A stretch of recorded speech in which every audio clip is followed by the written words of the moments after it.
রান্না করে দেখাবো গরুর তিল্লি ভুনা। অনেক সময় কিন্তু গরুর তিল্লির কিংবা কলিজা রান্না করলে এটার কালারটা অনেকটা কালচে চলে আসে, রান্নার টেস্টটা ভালো আসে না। আজকে আপনাদের সাথে একটা স্পেশাল মশলা দিয়ে এই রান্নাটা শেয়ার করব, আশা করি আপনাদের ভালো লাগবে। আসসালামু আলাইকুম এভরিওয়ান, সবাইকে রসনা বিলাস থেকে অনেক অনেক স্বাগত।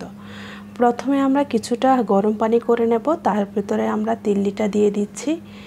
আর তিল্লিটা দিয়ে 3 থেকে 4 মিনিট এভাবে ভাপ দিয়ে নেব। চুলাটা কিন্তু চালুই আছে, এতে করে তিল্লির ভেতরে যে এক্সট্রা রক্ত থাকে কিংবা ময়লা থাকে সেটা কিন্তু বের হয়ে যাবে। রান্নার পরে এটা কিন্তু আর কালচে কালার আসবে না। এভাবে কিছুক্ষণ নেড়ে চেড়ে এটাকে নামিয়ে আমি ঠান্ডা পানি দিয়ে ধুয়ে নিচ্ছি। রান্না করার জন্য আমরা একটি হাঁড়িতে হাফ কাপ পরিমাণ নিয়ে নিচ্ছি সয়াবিন তেল।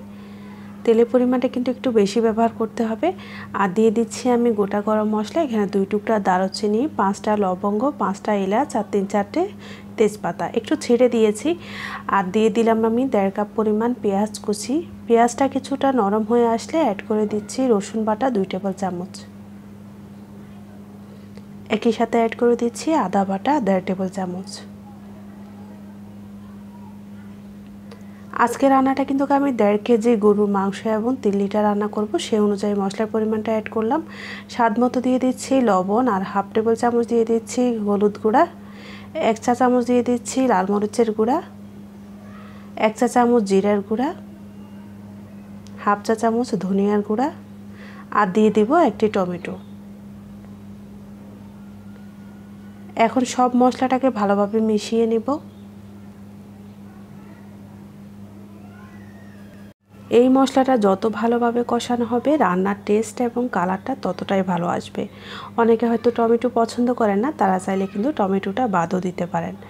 এখানে যে স্পেশাল মশলাটা ব্যবহার করব, এই সবগুলা মশলাকে আমি একসাথে গুঁড়া করে তার থেকে 1 চা চামচ পরিমাণ মশলা দিয়ে দিলাম।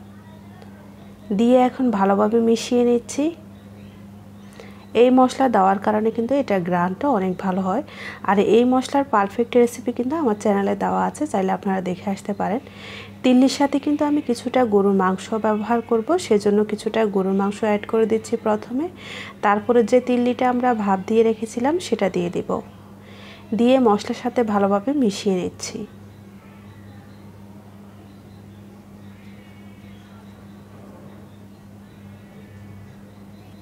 তিল্লির সাথে আজকে আমি রান্নাতে গরুর মাংসটাও ব্যবহার করলাম। আপনারা চাইলে মাংসটা বাদ দিয়ে তিল্লি কিংবা কলিজার সাথে একসাথে মিক্স করেও রান্না করতে পারেন, কিংবা একই রেসিপিতে আপনারা কলিজাটাও ভুনা করতে পারেন। ঢাকা দিয়ে রাখবো কিছুক্ষণ। বেশ কিছুক্ষণ পরে এটা থেকে কিন্তু বেশ খানিকটা পানি বের হয়েছে, দেখতেই পাচ্ছেন। এখনও কিন্তু আমি কোনো রকম পানি ব্যবহার করিনি, আর এভাবে কিছুক্ষণ রান্না করে নেব। প্রায় 20 মিনিট পরে কিন্তু এটা অনেকটাই সেদ্ধ হয়ে গিয়েছে। আর এটা থেকে যে পানিটা বের হয়েছে এটাও কিন্তু অনেকটা শুকিয়ে গেছে। এখন অ্যাড করে দিচ্ছি আমি আরও 2 কাপ পরিমাণ গরম পানি। এতে করে কিন্তু পুরোপুরি সেদ্ধ হয়ে যাবে। আবারও ঢাকনা দিয়ে দিচ্ছি। ফিরে আসলাম 30 মিনিট পরে। মাঝে মাঝেই কিন্তু আমি নেড়ে দিয়েছি। পুরো রান্নাটা হতে কিন্তু প্রায় আমার 1 ঘন্টার কাছাকাছি সময় লেগেছে।